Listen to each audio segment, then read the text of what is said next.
I stifled a laugh at my bodyguard Booth's face as Leather the parrot squawked in his cage. The parrot's name said all you needed to know about its previous owner's sex life. And while some found him amusing, Booth did not. He hated birds.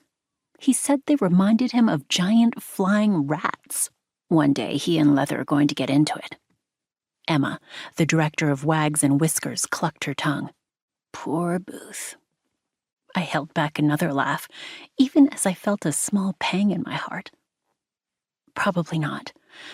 Booth's leaving soon. I tried not to think about it. Booth had been with me for 4 years, but he was leaving for paternity leave next week and staying in Eldora after to be closer to his wife and newborn. I was happy for him, but I would miss him.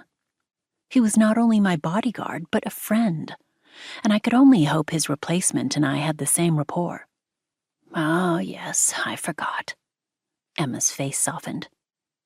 She was in her early 60s, with short, gray-streaked hair and warm brown eyes. Lots of changes for you in a short time, my dear. She knew how much I hated goodbyes. I'd been volunteering at Wags and Whiskers, a local pet rescue shelter, since my sophomore year of college, and Emma had become a close friend and mentor. Unfortunately, she, too, was leaving. She'd still be in Hazelburg, but she was retiring as the shelter director, which meant I would no longer see her every week. One of them doesn't have to happen, I said, only half joking. You could stay. She shook her head. I've run the shelter for almost a decade, and it's time for new blood. Someone who can clean the cages without her back and hips acting up.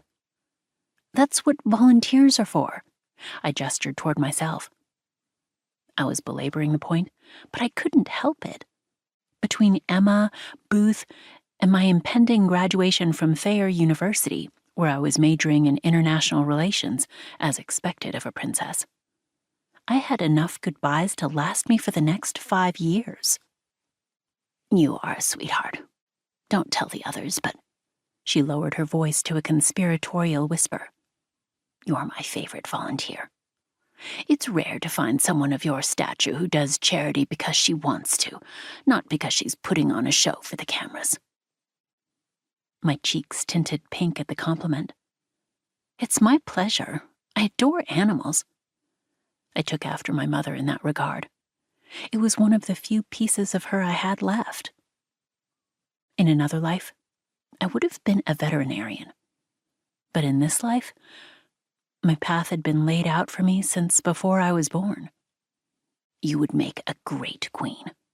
Emma stepped aside to allow a staff member with a wriggling puppy in his arms to pass. Truly. I laughed at the thought. Thank you, but I have no interest in being queen. Even if I did, the chances of me wearing the crown are slim.